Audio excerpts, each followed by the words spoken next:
All right, guys, welcome to the YouTube video here. I am with David Polis. Yes, sir. Thank you, Jeremy. You are a car salesman. I am Jeremy Schneid. I sell insurance, been an insurance agent for 16 years now. Today, we're going to talk about the myths and the truths about purchasing a car, leasing a car, and how insurance works with that, and just really help educate young people that are doing this for the first time, or maybe have been doing this for a little bit and they've been struggling with it. Yeah, absolutely. No, thank you, Jeremy. Thank you so much for having me on your podcast. Actually, it's my first podcast. My name is David Polis. I've been in car sales for 2 years. I'm a high producer at Sarah Lake Orion. We sell Chrysler, Dodge, Jeep, and Ram. I sell used cars. Jeremy invited me on his podcast, so we're here to help you understand insurance, what the process looks like. I have a mortgage background for 10 years, so I dealt with a lot of insurance agents. So Okay. I appreciate you having me Now, on when here. you say you're a high producer, people not in the industry may not know this. What does a high producer typically put out there? I would say if you're typically selling more than 15 cars a month, you're doing okay. I would say 20 is the sweet spot. I work with a guy named George. He sells over 30 cars a month, but he's been doing this for 15 plus years. But yeah, I mean, it's just, when I say high producer, I just speak to a lot of clients. So I have just a lot of experience, and, I'm working 60 hours a week. So I'm in the weeds of the business every day. Yeah. So you're busy. I'm busy. Yep. Thank Okay. God. Yep. Awesome. Yep. Perfect. Yep. Cool. Well, the first thing that we'll kind of just get into, and if you're somebody that's buying a car for the first time or leasing a car for the first time, and they're walking into your dealership, you meet with them. What should they expect? Yeah, so a lot of times with insurance, customers will walk in, we'll figure out exactly what they're trying to accomplish. Not insurance though, but with you. with Like, me? Okay. with the experience of purchasing a car or leasing a car, what should they expect? What should they go through? What type of documentation should they have? Thank you. And then what are the things on top of that? What are signs that they should look for where they should be running away? Yeah, for sure. So, I work with all types of deals, whether a customer is trading in their car, they have negative equity, they know they have negative equity, or if they're leasing a current vehicle, they know they're over their miles, they have a year left on their contract, or they just believe that they're in a bad deal and they just want to shop for a new car. So a lot of times customer walks in, they have a goal in mind. I sit them down. We have a full discovery sheet. We have a lot of training at Sarah Lake Orion. I have one of the best general sales managers, I believe, in the country. So we get aligned with the customer on exactly, what their goals are, whether, how much money do they want to put down. A lot of clients I work with, if they're leasing, do about 1,000 to 2,000 down. I do a lot of 12,000 mile, 15,000 mile leases. So, I figure out, hey, I'll ask them, what is your monthly payment for us to sell you a car today? And then I'll dig a little bit deeper. There's rebates, whether you're military, if you're a first responder, if you have lease loyalty, da-da-da-da-da. So once I figure out exactly what they're looking for, now my mind starts to go. I figure out exactly, hey, what's the right car for them? What are the features that they told me about? Then I present the vehicle, and if I know that this is the car that they want, I go immediately up to my sales manager, give them the exact payment, and that's where you wear your sales cap. And once the customer agrees on that price, typically a guy like Jeremy, like yourself, that's when I'll have them call their insurance agent, give them the VIN, get me the insurance on the vehicle, and the rest is pretty much history. It's very easy to deliver a car when the dealership has the right processes in place. Yeah. And we're that dealership. Now, if you're a first time buyer, Okay. or finance, or you're leasing, Okay. what kind of credit do you need, to get a vehicle? So my advice is, and I'm a parent, I believe if you're going to let your son or daughter have their driver's license at 16, maybe with where insurance is going, maybe you need to reconsider having that, or your son or daughter, maybe get a vehicle until they're 18. And Jeremy, you can elaborate on this. Is insurance a lot cheaper when you're 18 years old rather than 16 years old? There are now, every company, they have their own algorithm for how they rate their own policies, and so they may weigh certain things heavier than other companies. Okay. But yeah, there is basically like a tiered bracketage, age group. Okay. So but from my understanding, and maybe you can help me with this, is that you can't actually physically own a vehicle until you're 18. Could you purchase, like if I was a 17-year-old, Okay. could I come into your dealership and let's just say, I had a massive inheritance. Could I actually purchase a vehicle from you at 17 years old? Because we've had people ask questions in the past, hey, my daughter wants to buy this vehicle. I'm buying this vehicle for my daughter. Can I put it in her name? She's 17 or 16 years old. Okay. So from my understanding, I mean, many times when someone's leasing a vehicle for their daughter or their son for the first time, a lot of times that lease goes in the parent's name, and then we try adding that child as a co-signer. Regarding the insurance, laws and policies, I'm not too sure. We just want to make sure they're listed as an active driver. Yeah. But I would say as a younger adult, you probably want to build your insurance score getting a used vehicle maybe in the beginning, something that is a little bit more affordable to insure it. And then, and again, Jeremy, I know you can elaborate on this, build your insurance score. And then maybe when you get a good job or in your early 20s, that's when I would maybe recommend leasing a brand new car. Because obviously insurance is more expensive on a brand new car than, a pre-owned or a used vehicle. Yeah, So, we advise our clients when they tell us that they're shopping for a vehicle, or we just tell them if they're a first-time customer, and we explain how the service works at our office. Hey, if you're ever shopping for a vehicle, you have a child that's coming up that's going to be driving soon, give us 4 or 5 cars, whatever you're thinking about. We can quote them. We don't have to have a VIN number. I love that. We can use, we can get pretty darn close to that make and model and trim, and then we can give you an idea of what this costs, and then you can make a better decision, because a lot of times people will get phone calls from dealerships and they'll say, hey, my client called their agency and they're getting a crazy price for their vehicle and they're trying to shop it.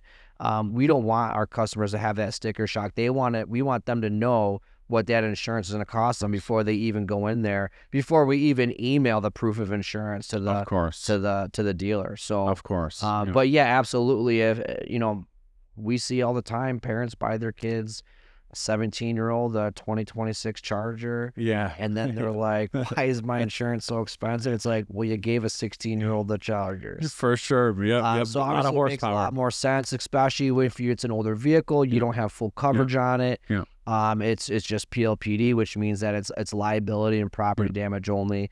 That's gonna help that kid.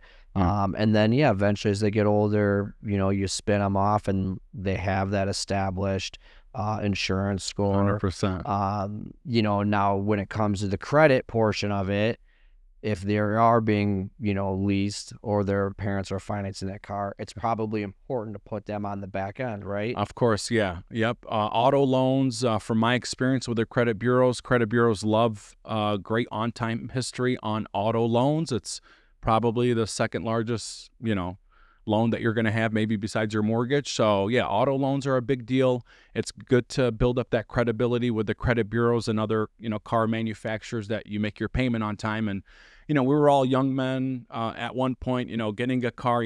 Most men, we love women and we love cars. Yeah. So, the minute I remember when I turned 16, I wanted a Cadillac or I wanted a Range Rover. But, looking back at it now, being in my 30s, I would just say my advice is maybe don't get the most expensive car in the beginning. Build your insurance score potentially in your name, not even in your family's name or your household. And, insurance is very important. It dictates a lot of things. I have customers all the time. They can afford the car payment, but they can't afford the insurance payment. And that sometimes breaks my heart, Yeah. Well, when you have a person that's got their insurance payments like double their car payment, that's a problem. Yeah, absolutely. So is there a difference between the way that credit bureaus look at whether you lease or financing a car? As long as those payments are being made on time, is there a difference between that? Well, leasing a brand new car is more of a liability because the payments are a lot more lucrative when you lease. That's why leasing is popular, because you can get a really expensive car and your monthly payment is not outrageous. So getting approved for a lease, you typically have to have pretty good credit. A lot of times, like right now, most of our leases are going through Stellantis Financial. If you have 620 or under, you're getting denied right away. Okay. And sometimes it's not that consumer's fault. Sometimes it was a creditor that maybe made a mistake on that person's credit, and now they're just stuck with a credit score under 620.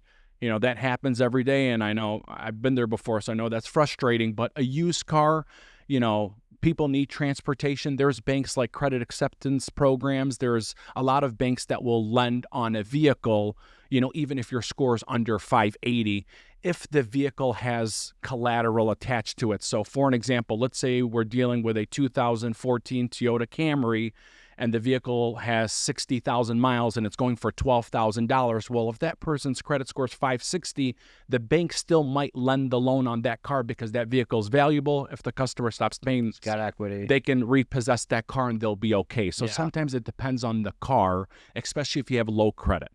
Or unestablished credit. Or I mean, if you're unestablished young, credit. you may not have that type of credit, not because Great you point. default on things, you just haven't 100%. done anything yet. So if you 100%. are someone that's young, Yep. that's going out to get a car for their first time, it might be they might not be able to lease, but they could finance a vehicle. Correct. And that's what I would suggest. Like, you don't need to lease a brand new car. And maybe parents, take this message, don't lease your kids brand new cars, and I'm a parent. I love my kids to death, and I know we want to give them everything, but auto insurance is a big deal for people's future. You need to have a good insurance score, or it could, financial misery is hurting a lot of people. People are frustrated that insurance is very high, but it's just the life that we live in. Yeah, bad credit does not help. They say that credit doesn't go into what your insurance score is. Supposedly that, when the auto reform went through, they took that away. Yeah. But I think what insurance companies do to get around that is they correct their own criteria Of course. for what that insurance score is. Of course. But that credit is a part of that score. Yep. So, and Jeremy, can you educate people watching this video on how important it is to keep active auto insurance, period? Oh, yeah. Because, I made a huge mistake. I had my auto insurance lapse for like a month or whatever it was, and part of it was my fault, and that took my score down, and I'm still kind of paying for it. So how important it is to keep an on a active couple insurance different policy? fronts. So the first thing is, it's important to keep current insurance, because what happens is when you do have a lapse, sometimes your companies, if it's a small lapse, they can reinstate your policy, but it'll affect your insurance score. But if it's like a month lapse and you can't get your policy reinstated, then you have to go through like another high risk pool. Like you're thrown into this high risk pool. You can only get insurance from certain companies. Wow. And it's gonna cost you an arm and a leg. I mean, it's gonna be incredibly expensive. And so number one, that's important. And I always advise, even if you say you go without say you've totaled your car and you don't have the money, maybe you're underwater on that loan, and so you end up having to still pay, or maybe you can't find another car to purchase. I always advise clients to put that car in storage. You'll pay just for the comprehensive coverage, which is going to fire, theft, vandalism, etc. And you'll pay like, I don't know, say $100 every 6 months. So you're talking about a very, very small monthly bill. On what vehicle, though, if the vehicle got totaled? Well, you would just probably just leave that vehicle on the policy in order to maintain current insurance. And then when you go to get a new vehicle, finally, you would just swap those two vehicles out. And then you're just like nothing ever happened, because that's terrible. It's not fair, for somebody that gets into an accident, loses a car, of course, or they are in the military and they leave the country and they come back and they've got no insurance. So for all those different reasons, I highly advise people not to allow their insurance lapse because of that. That's why I love what you're doing. But the second thing you said that I'll mention on is like the insurance score part of it, because part of your insurance score, and again, every company's different, everyone's algorithm is different. But everyone pretty much weighs your longevity of having insurance, whether you've been with the company for 1 year, for 5 years, if you've been with 5 different companies over 3 years.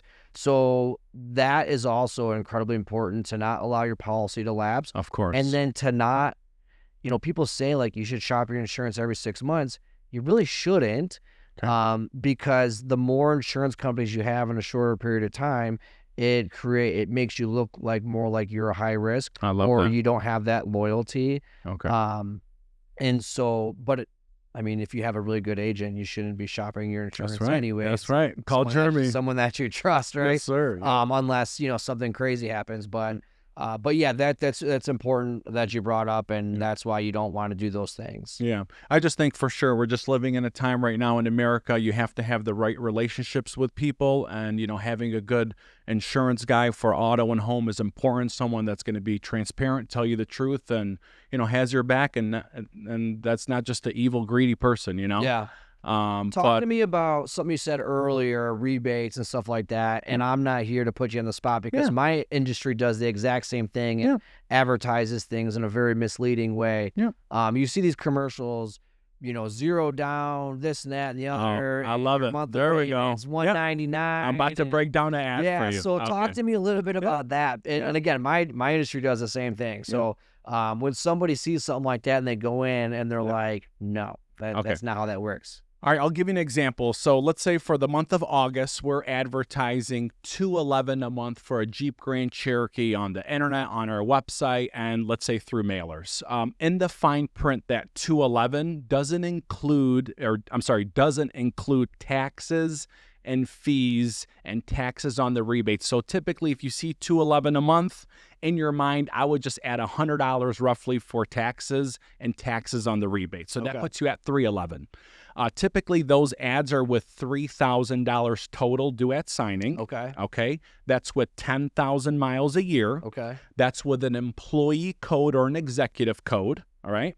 And typically, that's us transferring a registration over. So if you don't have a registration or your plate expired, I'm not including in that $3,000. Okay. So, but yeah, I mean, the ads are a little deceiving, but if you read the fine print and just kind of understand, add another $80 to $100 on most ads you see, understand that's with about $3,000 down. That's with the lowest miles, and typically that's with least loyalty. Just like how you said, staying with the same insurance agent. Well, if you have an active Chrysler, Dodge, Jeep, or Ram lease in the household, we want you back. We don't want you going anywhere, and you get the best deal. Yeah. So something you also mentioned in there, like employee pricing and programs. So there are certain, I believe, there's certain tiers that you would fall under based on a credit as well. But then there's tiers that are based off of the employee discount or dealer discount or whatever. Explain some of that for someone who's looking to purchase or lease a vehicle. So at our dealership, between you and I, when we quote a lease payment, we're giving you the lowest payment possible based on approved credit. We don't play that bait and switch tactic, especially on a lease. Like, here's the payment I gave you. That's the payment you're going to sign in the finance office with our business managers. When it's an auto loan, whether it's a brand new car or a used car, that's where we'll send it to different banks. And, that kind of depends on your credit score. But, on a lease, there's really not that many tiers. It's just, we're giving you the best payment. That's what we agreed on. That's what we're going to, get you approved. And if we can't get you approved, we'll just pivot to, hey, do you have a cosigner? And if the deal doesn't work, the deal doesn't work. Okay. So that's kind of our strategy on new cars for leasing. But when you see things like employee pricing or dealership pricing, what does that mean? How do you get some of those perks? And so right now with Stellantis, there's an employee code, there's a CDI discount, which is called a certain designated individual. It's kind of one of those things that's who you know, and obviously if your family works for the manufacturer. But yeah, if you can get your hands on someone that you know, they give you a friend's discount, they get you an employee discount. And then at our dealership, we do something called CTP, which is Courtesy Transportation Program. These are vehicles that are pretty much, we sell it, they're demos. So let's say you leased a brand new Jeep Grand Cherokee. A few months later, you have to bring in your car for service. We'll let you, get a new car, let you drive it for like 1,000 miles, and then we can sell that vehicle to a consumer and maybe get them $2,000, $3,000, $4,000, $5,000 off that vehicle. So that's a lot. That's a way to save a lot of money if you're open to a demo. I just learned about this actually the other day. We have a client that went in to look for a vehicle, and the gentleman said, hey, drive this car for like 500 miles. She's a traveling nurse, so she said, okay, I can do that in 3 days.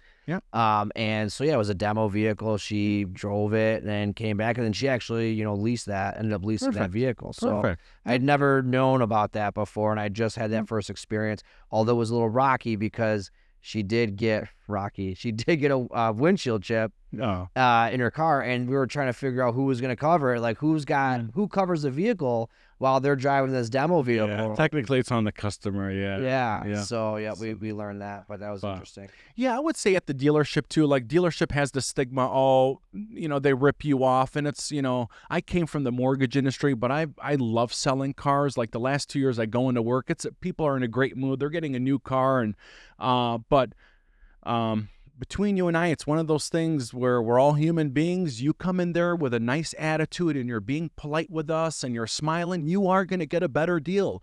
If you walk into the dealership sometimes, acting arrogant and being disrespectful, between you and I, that does not go a long way. And that's just my opinion. I know that's kind of off the wall. But, I mean, and just like, it's sales. And so in any industry, there are bad salespeople, and there are people that do things that are money motivated, obviously. So yeah, I mean, it's every industry you see that kind of stuff in. So going back to the credit, you'd mentioned like Stellantis Finance wouldn't even look at somebody at 620. Is there a huge difference between someone that's, mid sixes, above 7, in the 8s? Or is it just you have to be above a certain point and you're kind of going to be in that same ballpark? So again, on a lease, it's typically we approve you for the lowest payment. That's kind of how we typically operate. But on let's say a purchase on a new car or a used car, there's a notice of creditor form. So let's say we work with 30 different banks. Typically, you'll kind of tell us, hey, I've done business with Genesis Credit Union, or I'm a teacher. I like Michigan Schools Government and Credit Union. So that gives our business manager kind of a good idea of where he should send the loan to.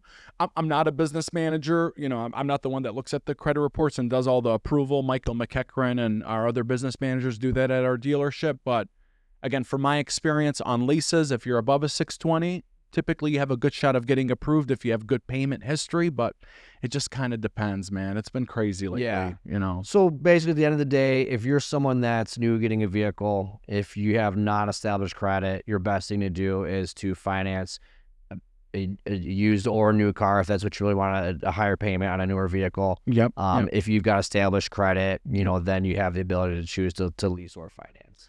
Yep, exactly. Yep. And again, I would say for starting out, especially if you don't have a lot of established credit, getting that first auto loan in your name, maybe you save $2,000, $3,000, $4,000 that you can put down. Now you're showing the bank that you have skin in the game. You're putting some money down. Banks do like that. There's a lot of times it comes down to the cash down. You could have a horrible credit score, but if you put $5,000 or $10,000 down, the bank might approve it. So auto loans in general, when it comes to, it's kind of the wild west.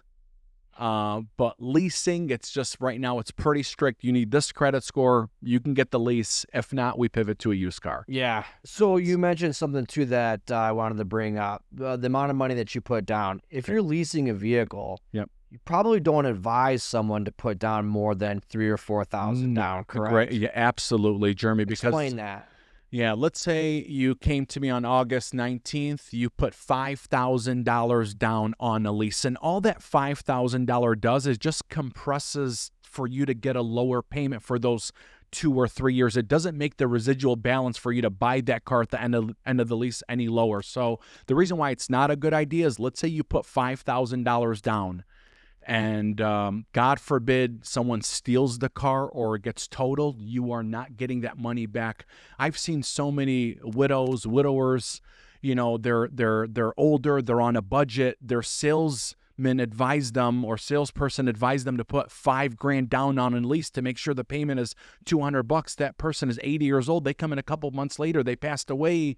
That was really bad advice. So I don't know. I got a soft spot for older people. Sure. So yeah, if you're older and you're on a budget, probably doesn't make sense to put a lot of money on a lease no matter what the situation is. Yeah, and if you need to put down more than $4,000 down to shrink your payment, you probably need to maybe take a step back, Yeah. reevaluate what you're doing, and that's 100%. just, tough choices, and that's 100%. the reality, though. Yep. Yeah. But yeah, absolutely. I've seen situations where, someone puts like a bunch of money down, and then their vehicle gets totaled in a car accident, and they just basically threw all that money away. Yeah. And I swear, like, as a young adult, you just have to understand getting your first auto loan is a very big deal because it could impact your 20s tremendously. You default on an auto loan or you mess up your auto insurance score, you can have a lot of pain and suffering in your 20s when you want to go get that credit card, or if there's lower interest rates, or if you want to get that house. Because we are living in a society where the credit bureaus, control a lot of things, and a lot of people's happiness. Like I said, men, we love women, we love cars. Yep. If you can't get the car of your dreams, in your 20s or early 30s because of a bad credit score or messed up insurance, that's very frustrating. Yeah. So that's why, again, when you're younger, you really got to be smart, humble yourself. Maybe don't get the exact car you want and build yourself up. Yeah, for sure. When you lease a vehicle, and this is something you mentioned earlier, the amount of money that you pay on that lease has nothing to do with what you would potentially buy that vehicle for. How many people do you deal with typically that buy their leases after they're done? And are there certain vehicles that hold their value longer where it makes sense to purchase a vehicle after you have to buy out the lease? Yeah, that's or do most people just release? Spectacular question. So I know during COVID, when people were returning their leases back, a lot of people had equity because the used car market same thing, went up like crazy. That was weird times because from my experience, and most people will tell you this, most cars depreciate after you leave the lot. So I would just say, from my experience, when people lease cars because they know their personality, they like getting new cars every 2-3 years. They like the new car smell. They want the latest and greatest technology. They work their butt off. That's their car payment. That's their budget. That's what they like. So I would say maybe 2 to 5% will buy their lease back at the end of the lease. A lot of people want to just continue leasing. But if a client, I always tell people at the end of your lease, reach out to your dealership, give them your VIN, give them your miles, let them appraise the car based on what the payoff is, whether your lease is with Chrysler Capital, GM Financial, BMW Financial, whatever. Let the dealership appraise it. Check Carvana, check Kelley Blue Book. If you know the payoff is a lot higher than what the car's appraising for, then you probably shouldn't buy your lease out. Yeah. But if you know, hey, my payoff is $28,000 and I'm calling dealerships and everyone's telling me this car is worth $30,000, $32,000, then I would buy that. But lately, the last couple years, the payoffs are a lot higher than what we're appraising the car for. Okay. So it's not really making sense for a client to buy out the lease. Is there reasons for that? Is that just where the economy is right now? Great question. It's the way the contract is initially set up at the time you did that lease. So the banks determine the residual on that car. So let's say you're leasing a $75,000 Laramie pickup truck. I got you the payment for $450 a month. I got you $15,000 off the car. Well, I'll tell you, hey, at the end of the lease, you can buy this for $42,000 in 3 years from now. Well, 3 years come, then you can decide, hey, was it worth that $42,000 or it's not worth to buy, depending on where the value is on that car. But okay. All right. I don't know if that helps. But no, that does help. Absolutely. Yeah. And I think anybody listening, that would help them. Yeah. Just kind of slow it down. Those big decisions in life, and getting a car is one of them. Slow down your decision. Humble yourself. Ask your peers some questions, or people that you look up to, or whoever, Yeah. Ask your parents. Because if you do it right in the beginning, so let's just say, you're 21 years old. You go out and you're able to, you have a 620 or better, you're able to lease a vehicle. Okay. How much easier is it then to go through, and you have, let's say, perfect payment history? How much easier is it then to get to release? Oh, sometimes, or to Jeremy, even go to another dealership to release? I mean, there's not much. If you have perfect payment history and you didn't ruin your credit, sometimes I see auto approvals. They don't even pull the credit score. It just got auto approved. Yeah. So, but yeah, I would say the chances are amazing. If you lease your first car, you make on-time payments, every person that I've seen gets approved right away, unless they damage their credit. And they're probably able to maybe even go up, maybe a couple different models or maybe a different vehicle, it's easier for them to even get something better? Well, again, it comes down to what does the customer want? What's the payment that we agree to? Once we land them on the car, land them on the payment, land them on what they want to put down in the miles, then we just submit it to the bank. And if I got them approved, then I Say make them. somebody wants a Challenger. Okay. There was what they really want. Okay. And but that's out of their range of first time leasing, so they lease like a vehicle that maybe they don't care too much about, but it's a lot cheaper. Okay. Then the next time they go, hey, I'm gonna get my Challenger now. Are they able to do that? Well, I mean, I don't know for sure, but yeah, as long as they have good payment history, a lot of times, yes, that when they go to lease the car, but obviously, depends on what that car payment is, what their debt to income ratio, that still plays a part in the application on if they're going to get approved for that. So I would say no matter what, Makes it easier, probably. 100%. Yeah, 100% makes it easier. So you don't have to wait too long to get your dream car if you do what's right. 100%. Yep, absolutely. Okay, perfect. Yep. But let's pivot a little bit to the insurance stuff. Yeah. So for me, what are some struggles that you've had with dealing with insurance agents? I know you've mentioned that you've had good experiences, but what frustrates you? What do you look for that makes how can we make the process easier for you? Yeah. So for me, I always tell people, or with the agents I work with, I would just say, like, just as much as you can, if you do get a chance to talk to the customer, educate them on something, even if it has nothing to do with the auto insurance itself. I love when I refer someone over to an agent, and a lot of times with me being a car salesman, a lot of times the customer does have their own insurance agent. There's times where they will, hey, reach out to this guy. But I just like when a customer tells me, yeah, my insurance agent does this for me. He cares about me, or she cares about me. Always make sure I'm, getting the best deal. And that's what it comes down to, just customer service. And maybe just letting your insurance agent know, like, hey, I'm about to go into a dealership. I might be getting a new car. Sometimes that heads up is great, especially if you want your car the same day. But a lot of the times when I work with a client, they're coming in on a Monday. We're figuring out exactly what they're looking for, what their goals are. We land them on the car. We get them approved that Monday. And then they're coming in the next day. I typically always tell people, get me insurance an hour before you arrive at the dealership. That way. Okay, so I was going to ask, so timing. So just like the mortgage industry, everyone's trying to make a sale. That's not a bad thing to say, but you want all your ducks in a row.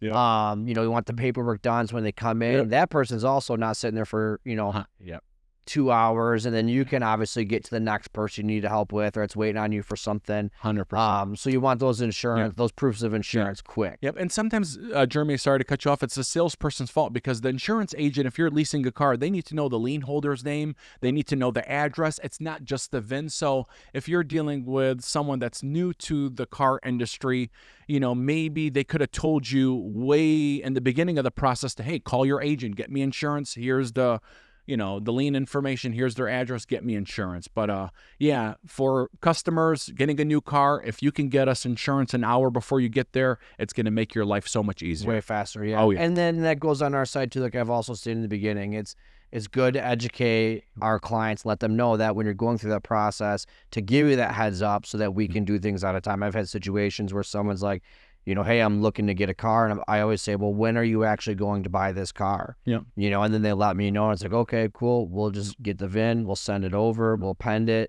And then once you actually go and buy that vehicle, then we'll go ahead and issue the policy or issue that policy change. And does a window sticker help you as an agent? Not really. Just the VIN? Yeah, the VIN, because the company is going to be able to use that VIN and pull in all the information on that vehicle. And then, again, they've got all their different rating factors that they use on those vehicles to determine what that premium is going to be just based on the car. And then all the other factors like who's driving the vehicle, what the insurance scores on the policy, the accident history, all that kind of stuff. Okay. Yeah. And then lately, have you been seeing insurance cost overall on new vehicles go up how much percent in the last couple years? It's interesting. Some cars we see rates go down on. Some cars, it seems like the trucks, mostly when you increase a model year or 2 model years, there's a decent jump in the premiums. I'm not talking about like, $100, $200 a month, like, Okay. $200 every 6 months, Okay. something like that. So nothing crazy. Okay. So yeah, but like Jeeps do really well on insurance. Okay. Jeeps honestly are some of the cheapest insurance. The Okay. Compasses are, in my experience of working Okay. for a couple different companies, the Compasses have been a little bit more expensive. Okay. It always seemed like the sweet spot for cars was like your mid-size Okay. SUVs, Okay. smaller A lot of SUVs, safety a features. lot of safety features. Okay. I think they're probably also like in the middle of the road price-wise. Okay. So what I see on the cost of certain vehicles, it seems like your sweet spot are the smaller to like mid-size SUVs.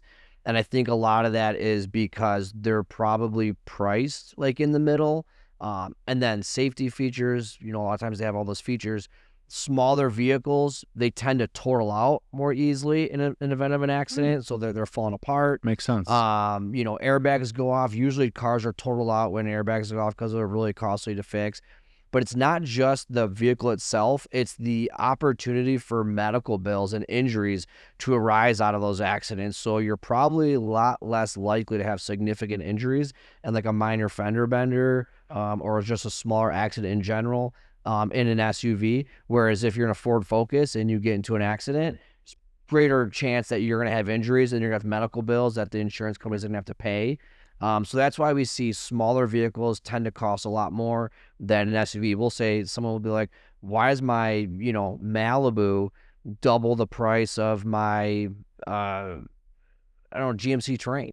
And it's usually because it's a smaller vehicle. Wow. And then when you get into like the really big trucks, your premiums start to increase probably really just because those are $100,000, $80,000 trucks a lot of times, or like the bigger SUVs. So when you're shopping for insurance or when you're shopping for vehicles, it's again the same thing we tell people is send us over what you're looking at and we can tell you, where you're going to fall so that you don't have these surprises. Yep. I love that. Yeah. I love that. That just goes back to education and service. Everyone says that AI is going to take our jobs over, but people really appreciate that human contact and be able to explain those types of things. Absolutely. So it's Absolutely. Fun. I was just reading an article the other day on that. Absolutely. What would you say the percentage of people that come in, because you'd be surprised, and I don't know the number, but I think at one point I read something, and it's a wild thing. I'm not even going to... It was like 1 of 3 drivers in Macomb County were driving without insurance. How many people come in to purchase a vehicle that, and you probably don't see as much of it as a major established dealership, maybe at some of these smaller dealerships. But how many people come in that don't have insurance or looking to buy a car, and then you're like, oh, well, you got to find someone, to get a policy from? Yes. So I would say dealerships probably lose car sales daily because of auto insurance. It's the nature of the beast for sure. Especially if you don't have, an insurance score and you're just younger or, how it is. But the location I'm at, I'm in Lake Orion. I don't want to say it's a bougie area, but most people have really good credit. They're walking in, they're pretty established. And I work at Chrysler, Dodge, Jeep, and Ram. I mean, majority of our business is new cars and, so for me, I don't experience it that much, but overall, yeah, I mean, we lose deals all the time because the insurance was just too expensive. It didn't make sense. And it happens all the time. So. Yeah. The problem that, you want to make connections at car dealerships and you want to be able to get, as an insurance agent, you want to get those leads and have that relationship. But sometimes it's difficult to do it on the spot. It takes a minute. And if you're an agent that wants to do it the right way, that wants to educate, I'm not saying it takes, an entire day. You see commercials like 15 minutes or less, you can do this. If you're doing insurance the right way, it's not 15 minutes or less. Yeah. So, it's not. So if you were to say, call me, I've got a customer here that has insurance, but they really don't like their premiums that they're getting from their current agent. I can help, but what you as the car salesman needs to do is you need to let them know you might have to come back tomorrow, to get this vehicle because it's gonna take a minute to go through all that. Because the one thing is, let's just say, you want to start an insurance policy and get a vehicle. You've got 3 vehicles, but you want insurance just for this one car. Well, it's going to be expensive because there's multi-policy discounts, there's homeowners discount, there's multi-car discounts, multi-policy discounts. So if you're not doing insurance the right way, it's going to be super costly just for you to do insurance for one car. Because we've had people before say, well, just quote this one car, and if you give me a price, I'll give you all the others. And I'm like, well, my one price for your car is going to be really expensive because you're not giving me all these other things. I can't compete with your company because you've got 3 cars on the policy, you've got a home on the policy, and Wow. this, that, and the other. And so when you're coming to a dealership and this person doesn't have a good experience, I know you're trying to make a sale and get done and go on to the next person. But if we're both doing things the right way, it's, you know what, you don't like your price, call Jeremy. And then we'll sit down with the person. They don't have to come in. People things can get done on the phone. It's 2025. True. So we can do everything over the phone, and we can talk about and quote all their policies and their cars, and then put that on there, and then make sure that they understand what is going on. If they like the price, great. Then we can move forward and then send it to you. But there always sometimes seems to be a lot of pressure to get it done now, get it done now. And so we can move on, and that goes into kind of what we were talking about earlier. Blame it on the not managers. every salesperson is, created equal. Yeah, that's kind of in the car business, it's called the spot. So that means the managers want you to spot the car to make sure the customer takes it the same day. I hate that process. Yeah. Because for me, I want it to just go smooth, just calm. Like, let's do the credit application. Then I typically, because the customer walks in. We go through the full discover. I ask them all the questions. I really want to get to know you. I want to understand exactly what vehicle you're looking for. Let's land on the right car. Let's appraise your car the right way. Let's do everything. Let's not cut any corners. That way, when I have I established a relationship with you, I present to you the numbers. If you're happy, let's do the credit application. I typically tell the customer leave. And then I'll call them, 30 minutes later. Hey, you're approved. Great news. What time do you want to pick up your car tomorrow? At 3 o'clock or 5 o'clock? I'm going to need that insurance. I'm going to need that employee control number an hour before you get here, right? So that way the customer's at home. They're relaxed. They can call their agent. But probably back to your point, Jeremy, it's just, we all have managers. Managers love to spot a car because they just believe, the customer's going to, change their mind. For me, I'm the type of guy, it's like I've always been like this in sales. Most of my customers, if we agree on something, not too many people will ghost me the next day. Yeah. So for me, have the confidence of letting that customer leave. I know they're going to come back. I took care of them. I got them the best deal. They're not going to go anywhere. But I think just for, inexperienced salespeople, they're feeling that pressure from the managers to make the insurance. It's like FOMO. Yeah. They're afraid they're gonna lose it. And I'm pretty sure you don't like those calls either, because now it's like you got to rush this. Now we have to rush it, and then we're doing a disservice to the client, because we're not going through everything the proper way and making sure that their insurance policy fits what their actual risks and needs are. Because insurance is all about risk tolerance. Insurance is a gamble, right? So the more money you pay for coverages, the more coverages you add on to a policy, the more you're hedging your bets that something bad's going to happen. True. Right? So, I always tell people there's common sense if adding a coverage, and we talked about this on the lending podcast as well. If you add coverage on and it costs you $2 a year, I mean, that's common sense, right? But if you don't want a certain coverage because your risk tolerance is high and you can sleep at night and you're not worried about that, or you've got a lot of money in the bank, then that's what you do. That's what you, if that's how you feel, then you do that. If you're somebody that's going to literally roll around in bed and get 2 hours of sleep because you don't think you have enough liability coverage, then damn it, add more liability coverage, whether you think it makes sense or not. The engineers of the world. Because that's what helps you. That's what gives you peace of mind. That's what it's all about. I love that. And you want to be able to convey that to somebody that is trying to get a vehicle at a dealership and they're trying to rush it. They've got a lake house and they've got 16-year-old drivers. Well, that's a lot of risk, True. for an insurance company when you've got a bunch of 16-year-old drivers in the house. So you want to make sure that you're doing it the right way, and they've got the property liability coverages on there so that if a kid or that kid lets his friend drive and they crash a car, that, those attorneys, they're going to throw their nets out there, and whatever they can reel in Wow. is what they're going to, eat. Wow. So it's just, that's why it is frustrating sometimes, and it would be nice to educate all the car salesmen out there. Yes. If their client doesn't like their price, it's okay. If you've built trust with them, True. and Very you tell true. them, hey, call this guy, True. let him do it the right way, get a price on it. I'm going to be here tomorrow. You can get your car tomorrow. True. That's would be huge, for establishing relationships with insurance agents. Of course, it's a big deal. So for me, like I said, I like that whole 1 day process, but there's those one-offs where the customer wants the car right away, and that's fine. And I always tell people, hey, if you just got insurance right away, make a phone call to your agent the next day, recap what you guys just did on the policy, because like I said, it is a big deal. So absolutely. Yep. So what else? Let's keep it going. I'm trying to think. We've covered quite a bit. We did. I would, another question I would have for you is the appraisal process. So somebody does have a vehicle that they wanna turn in. Yep. You go on Kelley Blue Book, and you get the private party value, you get the trade-in value, and then they give you something, in the middle. Our dealerships obviously are trying to turn and flip it, so it makes sense that value might be lower.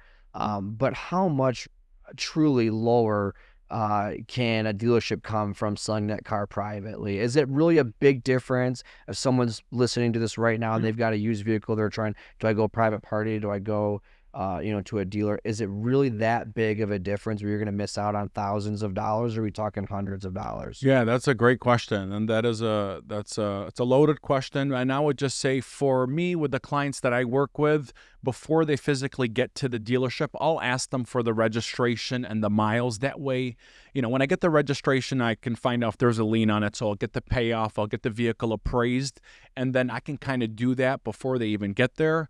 But Carvana lately, in the last few years, if your car is 5 years or newer, because Carvana is nationwide, sometimes they do give pretty good bang for your buck on your vehicle. We're a huge automotive group. We need used cars every single day because we're turning our inventory. So there's been many times our used car manager gave $90,000 on a Platinum Escalade, and most places only gave 87 or 88,000. So it depends on the car. It depends on, if we need it at that time. It's, market day supply. Sometimes, a sports car could be worth a lot more money in April and May, and then the value could go down in November, December. But just like anything, the dealerships have to make money. When we buy a car from a client, we're still typically getting it inspected. We have to pay a salesperson commission. So are you going to sell it more on your own privately? Absolutely. But time always kills deals. Yeah. And, the dealership has the money. So,